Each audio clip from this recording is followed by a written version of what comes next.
In 2008, a quiet but shocking arrangement was made between an aging television legend and a struggling documentary filmmaker.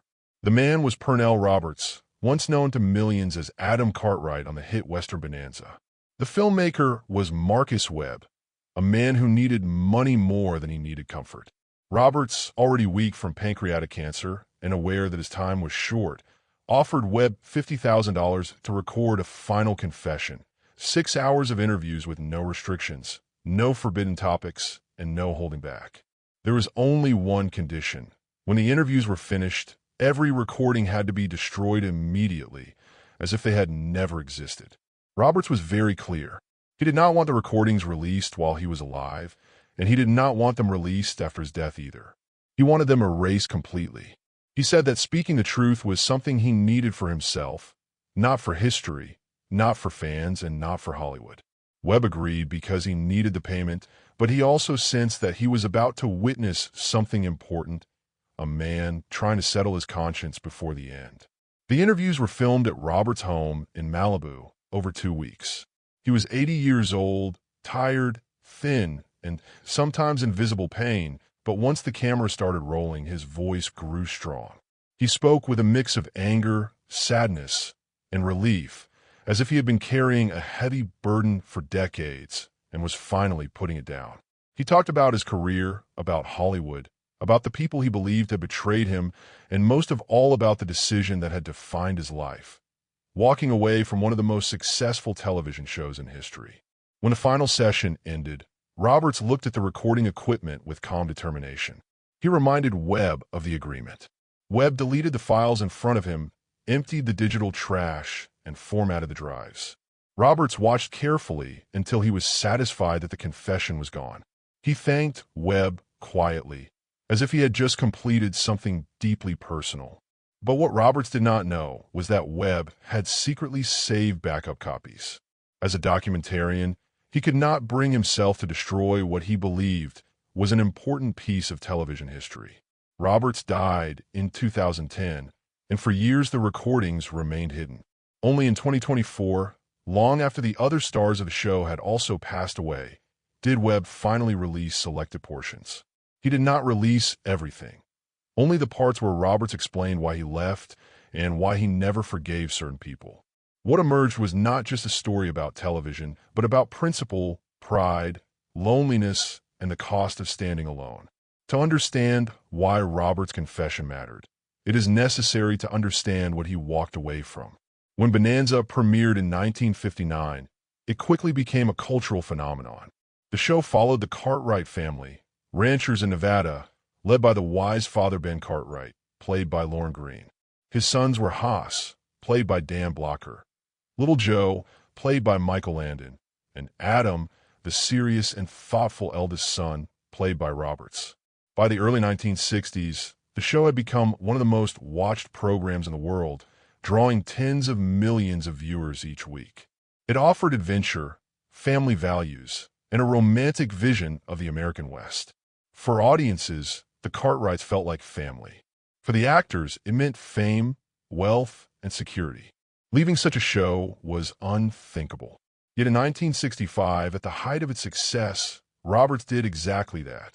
He walked away while the show was still near the top of the ratings, and while his salary had reached extraordinary levels. Hollywood was stunned, fans were confused, and the network was furious. Many assumed he had left because of money disputes, ego, or conflict with his co-stars. For decades, rumors replaced facts. In the recordings, Roberts insisted that those rumors were wrong. He said he left because he could no longer accept what the show represented. He believed the stories often relied on harmful stereotypes and simplified portrayals of different groups, and he felt increasingly uncomfortable being part of something that millions of viewers saw as moral guidance.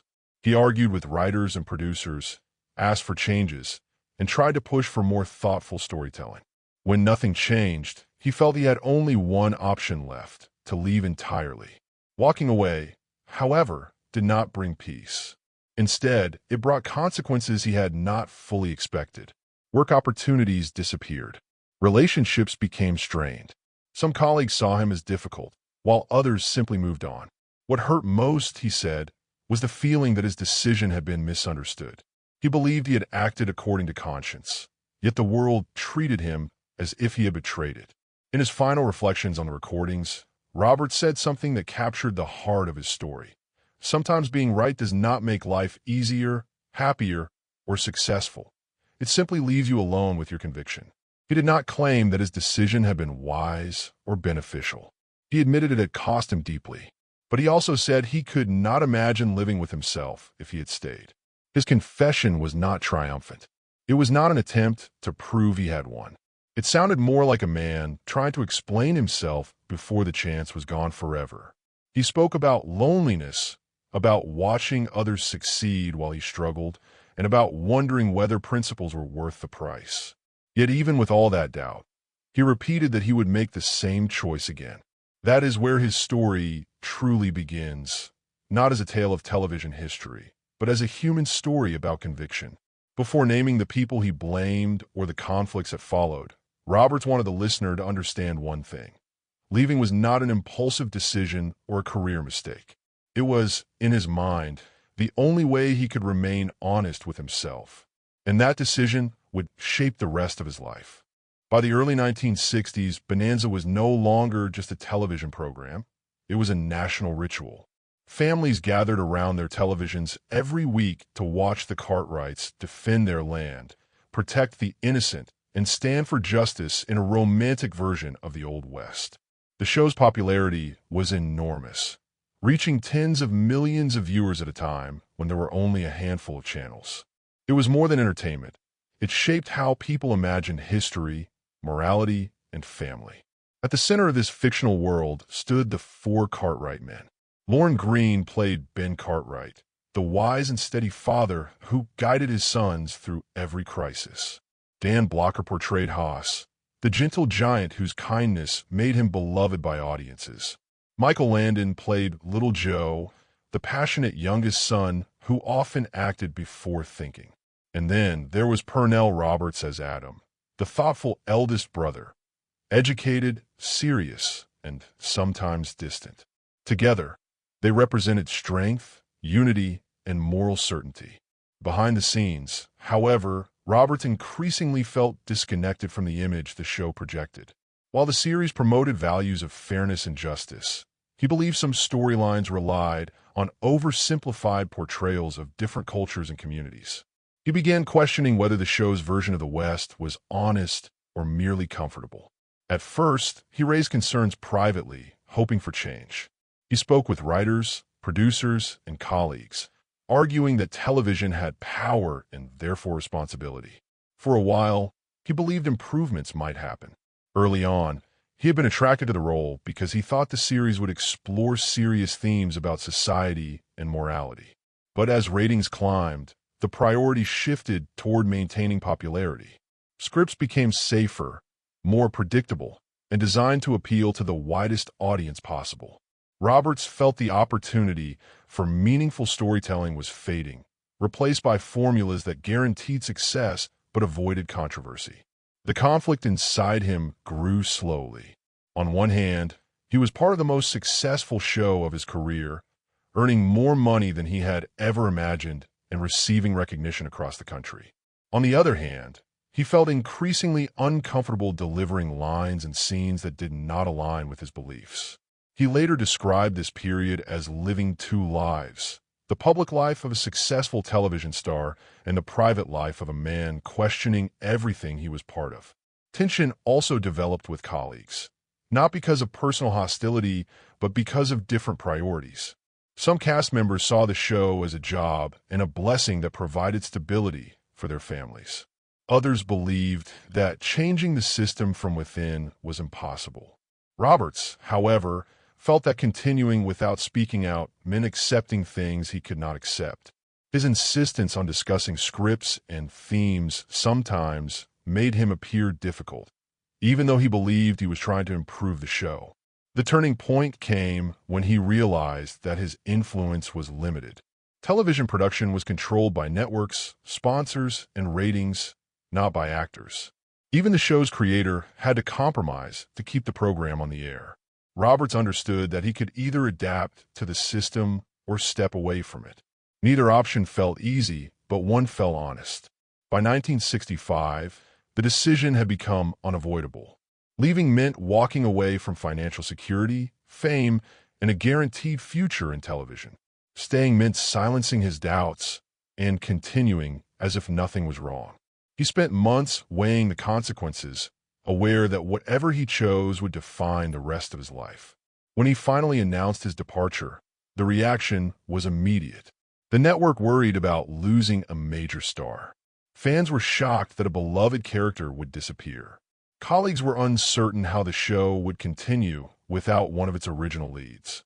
To many observers, the decision seemed irrational. Why abandon success when so many people struggled to achieve it? Roberts understood that people would never fully grasp his reasons. From the outside, it looked like a man throwing away everything others dreamed of having. From his perspective, it was the only way to remain true to himself. He did not claim to be heroic or wise.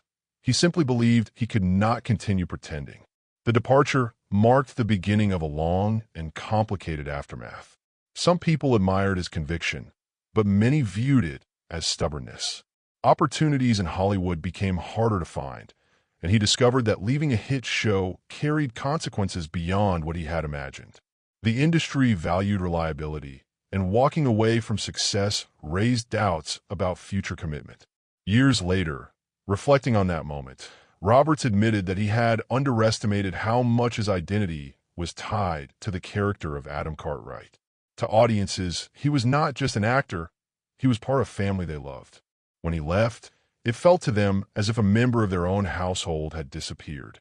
That emotional connection would shape how he was remembered for decades. Yet despite the hardships that followed, he maintained that the decision itself was not a mistake. He believed mistakes happen when you act against your conscience, not when you follow it. Even as he faced financial struggles and professional setbacks, he held on to the idea that integrity mattered more than comfort. The show continued successfully without him, proving that no individual was bigger than the production. For Roberts, this was both painful and clarifying. It confirmed that his departure had not changed the system, but it had changed him. He was no longer willing to compromise in ways he once had. In the recordings, he described that period as the moment he stopped being a television character and started being simply himself, for better or worse. He lost the protection of fame, but gained something he considered more important: the ability to live without pretending. The success of Bonanza would continue for years, becoming one of the longest-running westerns in television history. Meanwhile, Roberts would spend the next phase of his life facing the consequences of his choice, learning that leaving was not the end of the story, but the beginning of a much harder one. And the hardest part was yet to come: the personal conflicts, broken friendships, and bitterness that followed. Leaving a successful television series is not only a professional decision, it is also a deeply personal one. For Pernell Roberts, the hardest consequences were not financial or public criticism, but the quiet collapse of relationships that had once meant everything to him. On the set of Bonanza, the cast had spent long days together for years, sharing meals, stories, and a strange bond that forms when people create something as intense as a weekly television show. When Roberts chose to leave, that bond began to fracture. His closest connection had been with Dan Blocker, who played Haas Cartwright. Off camera, Blocker was known as warm, thoughtful, and deeply loyal, a man who valued friendship above almost everything else. The two actors had connected early because they both felt like outsiders in Hollywood. They talked about their backgrounds, their beliefs, and their hopes for the future, often staying long after filming ended just to continue conversations that felt more honest than anything happening on set. Roberts believed that Blocker understood his concerns about the direction of the show. They had complained together about scripts they felt were shallow or repetitive. They had talked about wanting stories that reflected real human struggles instead of predictable conflicts. Because of that history, Roberts assumed his friend would support him when he finally decided to leave. But reality was more complicated. When Roberts told Blocker about his decision, the reaction was not encouragement but disbelief. Blocker worried about what would happen to the show, to the cast, and to the stability they had built together. He saw the series as a rare opportunity in an uncertain industry, something that provided security not only for the actors, but for the hundreds of crew members whose livelihoods depended on its success. The conversation that followed was tense and emotional. Roberts tried to explain that he could no longer continue without betraying himself. Blocker argued that leaving would not change anything except hurting the people who cared about him. Neither man was trying to wound the other. They were simply speaking from different fears. Roberts feared losing his integrity, while Blocker feared losing a friendship and a shared future. After that day, their relationship cooled. They remained professional, filming scenes together when required, but the easy laughter and long conversations disappeared. Sometimes the deepest conflicts are not loud arguments, but quiet distances that grow wider with time. By the end of Roberts' final season, they were no longer close friends, just co-workers finishing a job. When Roberts left the show, communication between them almost stopped entirely. He later admitted that he had hoped time would heal the divide, that someday they would meet again and laugh about how serious everything had felt.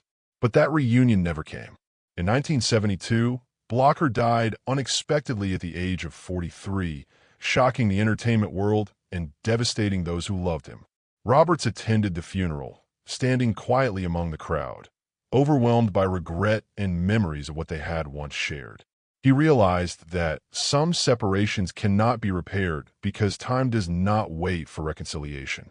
In the recordings, he spoke softly about that loss, saying that success and principles meant very little compared to friendships that could never be restored. While his bond with Blocker ended in sadness, his relationship with Michael Landon had always been different. Landon, who played Little Joe, approached Hollywood with sharp ambition and clear goals. He studied not only acting, but directing, writing, and producing, determined to control his own future in the industry. Roberts respected his intelligence, but sensed that their values were fundamentally different. Before Roberts left, Landon visited his dressing room for a rare private conversation. Instead of trying to persuade him emotionally, Landon spoke pragmatically. He believed that success required compromise and patience. According to him, staying on the show would give Roberts influence later, allowing him to create projects that reflected his beliefs. Leaving, he warned, would only reduce his power. Roberts listened but remained unconvinced. To him, the idea of compromising now for possible influence later felt like postponing the problem rather than solving it. Landon, on the other hand, saw Hollywood as a game that had to be played strategically. Their exchange was calm, but revealing. Two intelligent men looking at the same situation and reaching opposite conclusions. History would show that Landon's strategy worked. He remained on the show, eventually becoming one of its central figures, and later created his own successful series, including Little House on the Prairie. He gained creative control, wealth, and admiration from audiences worldwide. Roberts watched from a distance, aware that his own path had led somewhere very different. Despite the contrast, Roberts did not portray Landon as an enemy. Instead, he described him as someone who understood the rules of the industry better than he did.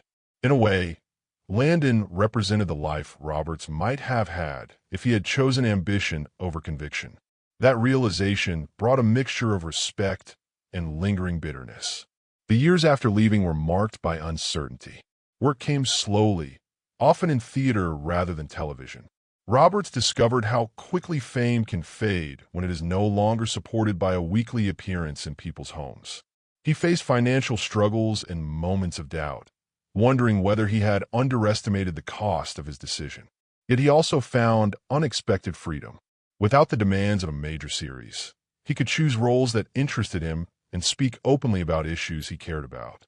Eventually, he returned to television with a new identity in Trapper John, M.D., proving that reinvention was possible even after years of difficulty. The success of that show brought stability, though it never erased the memory of what had been lost. Looking back, Roberts described those decades as a lesson in the complexity of human choices. There were no clear heroes or villains, only people trying to protect what mattered most to them. Some protected careers, some protected relationships, and he had tried to protect his conscience. He concluded that walking away had not been a single act of courage, but a chain reaction that reshaped every part of his life. It taught him that decisions made in a moment can echo for decades, influencing friendships, reputations, and the way history remembers you. And yet, despite everything, he insisted that he would still make the same choice again. Not because it brought happiness, but because it allowed him to live without pretending to be someone he was not.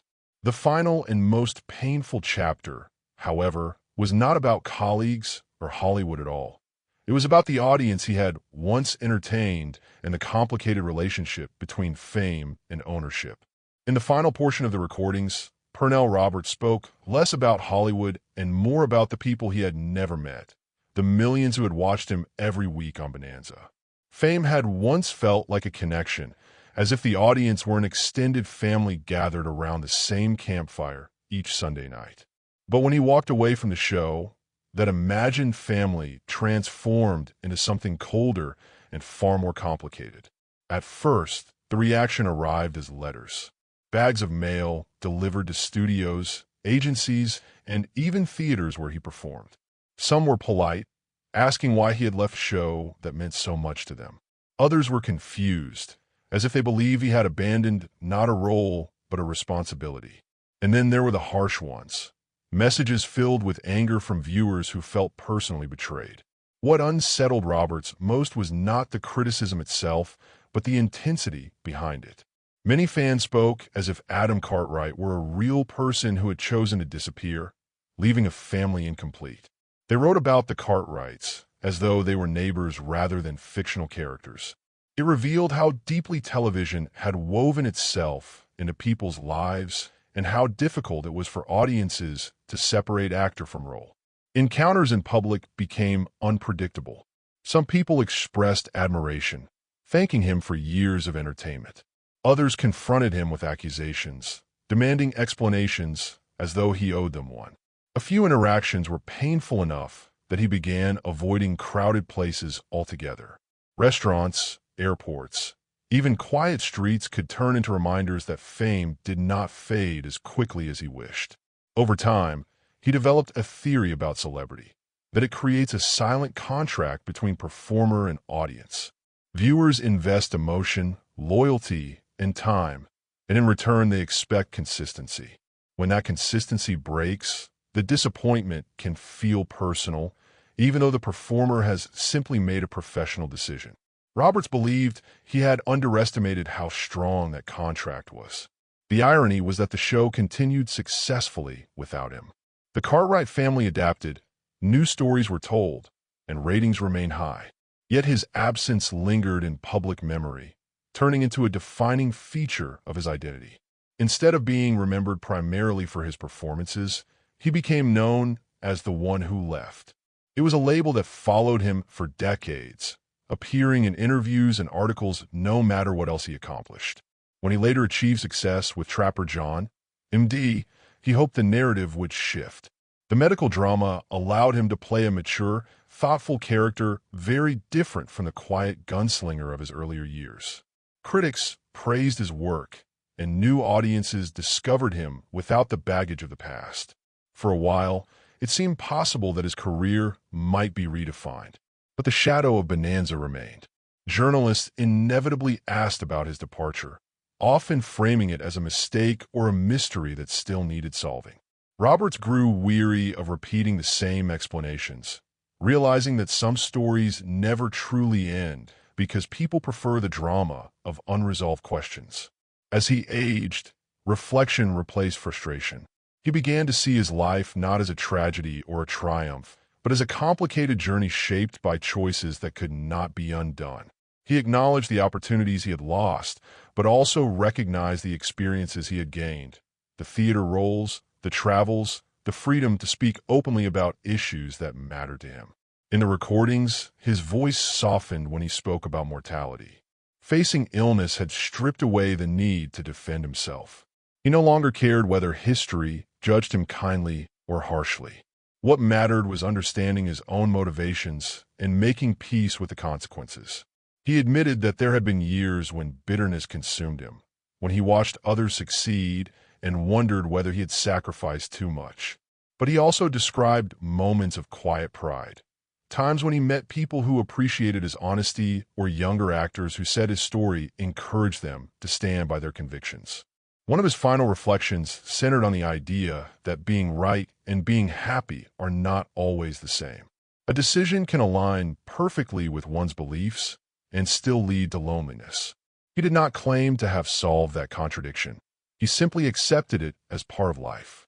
Roberts died in 2010 at the age of 81, long after the cultural battles that had shaped his career had faded into history. By then, the world had changed in ways that might have surprised him. Conversations about representation and stereotypes had become more common, and audiences were beginning to reevaluate older television shows through a more critical lens. In some ways, the concerns he had raised decades earlier were finally being discussed openly. When portions of the recordings were eventually released years later, they did not reveal a villain or a saint, but a human being struggling to reconcile success with conscience. Listeners heard not only anger, but vulnerability, doubt, and a desire to be understood. The story was less about a television show and more about the universal question of how much a person should sacrifice to remain true to themselves. Today, Pernell Roberts is remembered in multiple ways. As Adam Cartwright, as a respected stage performer, as the lead of a successful medical drama, and as a man who made a controversial choice at the height of fame. Each perspective tells part of the truth, but none captures the whole picture. Perhaps the real lesson of his story is that legacy is never controlled by one person alone. It is shaped by colleagues, audiences, critics, and time itself. Some will see him as courageous, others as stubborn, and many as both. What cannot be denied is that he lived according to his own compass, even when it led him away from comfort. In the end, his recordings close not with anger, but with a quiet acceptance. He did not ask to be vindicated or forgiven. He simply wanted it known that his decision had not been careless or impulsive. It had been the result of long reflection, deep conviction, and a willingness to accept whatever followed. For Roberts, that acceptance was a kind of victory, not the loud triumph of awards or applause, but the private knowledge that he had faced his choices honestly. Whether history ultimately judges him as brave or misguided may matter less than the fact that he refused to pretend. And perhaps that is why his story continues to resonate. It reminds us that behind every famous face is a person navigating the same difficult questions as everyone else. When should you stand firm? When should you compromise? And how do you live with the answer once the world has moved on?